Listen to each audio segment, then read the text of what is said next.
ব্যাস দর্শক, প্রাপ্ত বসুর ফুটানি শেষ। প্রাপ্ত বসু 10 দিন আগে একটা মিটিং করেছিল, যারা মানে শিক্ষক ছিলেন, চাকরি হারার শিক্ষক, তাদের 13 জনকে নিয়ে একটা বৈঠক করেছিলেন। সেখানে বলেছিলেন যে 21 তারিখের ভিতরে আমরা প্রকাশ করব কারা যোগ্য কারা অযোগ্য। গতকালকে 21 তারিখ গিয়েছে, শিক্ষামন্ত্রী ফুটানি মেরেছিলেন।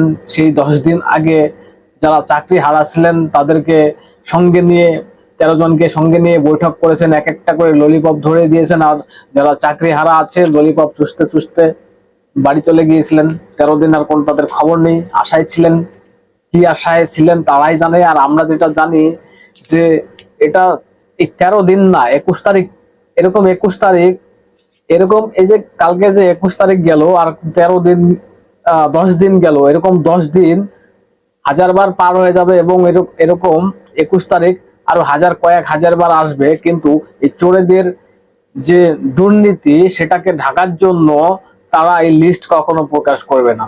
এটা চাকরি হারারা বুঝতে পারেনি। একটা করে ললিপপ ধরে দিয়েছেন, চুষতে চুষতে বাড়ি চলে গিয়েছেন। আবারও আজকে ললিপপ ধরানো হয়েছে, চুষতে চুষতে বাড়ি চলে গেছেন। দর্শক, আমি আজকে একবার শোনাবো যারা ওই দিন প্রাপ্ত বসুর সঙ্গে বৈঠক করছিলেন তাদের বক্তব্য শোনাবো, এবং প্রাপ্ত বসু কি বলেছিলেন সেটাও শোনাবো। মানে সেদিন আমি বলেছিলাম, সেই ভিডিও আছে, মানে দেখতে পাবেন আপনারা। বলছিলেন যে মমতা ব্যানার্জির, মানে প্রাপ্ত বসু বলছিলেন মমতা ব্যানার্জির জয় এতটাই নিশ্চিত 2026-এ, তাই বিরোধীরা এগুলো করছে। যারা চাকরি হারিয়েছে তাদের চাকরিটা যেন কোনোভাবেই ফিরে না পায়, বিরোধীরা এটা রাজনীতি করার জন্য করছে। মানে ভাবুন, মানে সেদিন বলেছিলাম বাংলার মানুষের দুর্ভাগ্য, এখনো যদি এত চুরি শেষরামি করার পরও, চাকরি হারার পরেও এখনো যদি মুখ্যমন্ত্রীর জয় নিশ্চিত থাকে 2026-এ, এর থেকে দুর্ভাগ্য আর বাংলার মানুষের হতে পারে না। দর্শক, একবার শুনুন কি বলছিলেন প্রাপ্ত। তো যাই হোক, আলটিমেটলি কি সিদ্ধান্তে ওনারা এসেছেন এবং কি হয়েছে সেটুকু বলি।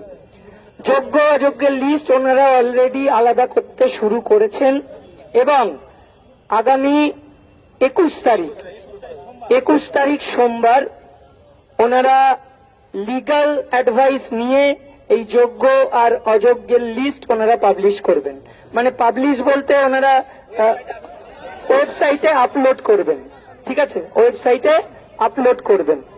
2 নম্বর, যেটা 22 লক্ষের ওএমআর পাবলিশিং, ওনারা যেটা বলেছেন যে এটা ওনারা করতে প্রস্তুত এবং ওই একই, মানে যেহেতু একটু লিগ্যাল অ্যাডভাইস নিতেই হয়, লয়ার যদি বলে যে আইনি পরামর্শ যে কোনো অসুবিধা নেই, তাহলে 22 লক্ষের ওএমআরটাও রেডি আছে, যতগুলো আছে 22 লক্ষ না 21 লক্ষ সামথিং, সেটা ওনারা আপলোড করবেন। সেই তালিকাটা কোর্টকে কনভিন্স করানো গেল না কেন? এই শুধুমাত্র যোগ্যদের তালিকা কোর্ট কেন কনভিন্স হলেন না? কোর্ট তো নিজে, মহামান্য সুপ্রিম কোর্ট নিজে তো টেন্টেড আনটেন্টেড কথাগুলো লিখেছেন।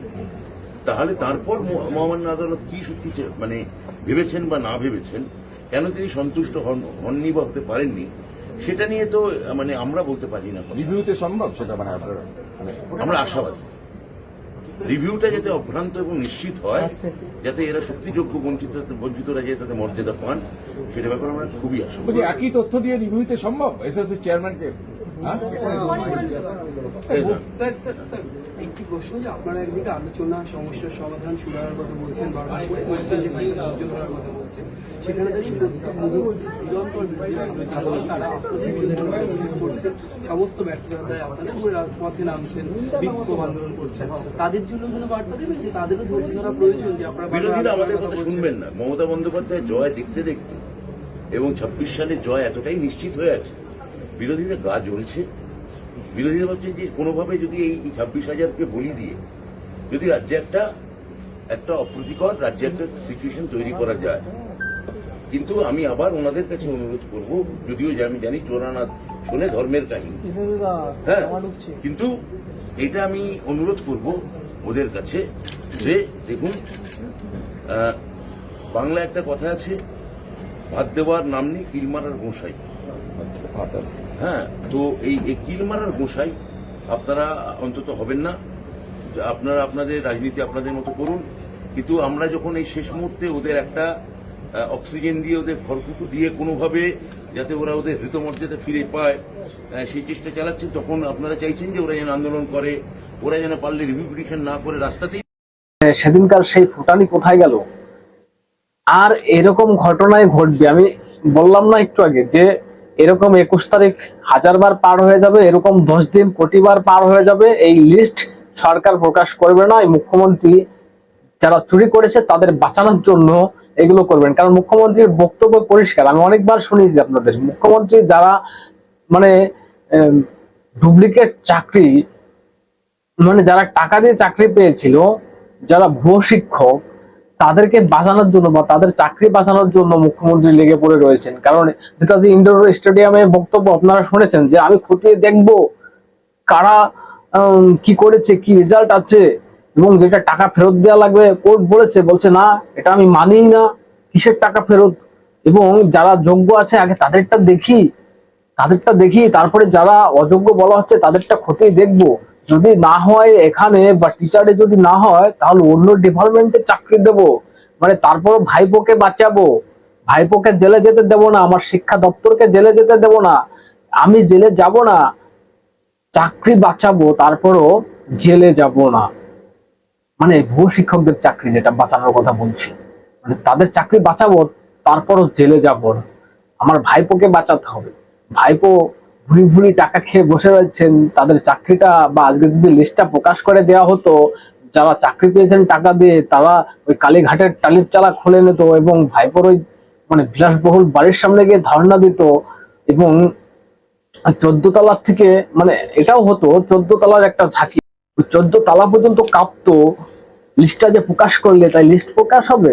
এত সহজে না। যারা চাকরি হারিয়েছেন শিক্ষকরা, ওই তোলামুলি ললিপপ চুষুন, যতদিন এই তোলামুলিকে আপনারা না ছাড়তে পারবেন ততদিন এরকমই ঘুরতে হবে আপনাদের, ঘুরতে হবে। দর্শক, আমি যেটা বলবো আপনাদের, দফা 1 দাবি 1 মুখ্যমন্ত্রীর পদত্যাগ, এই ডাক্তার দেয়া হোক, দেখবেন সব রাজ্যে সবকিছু ঠিক হবে।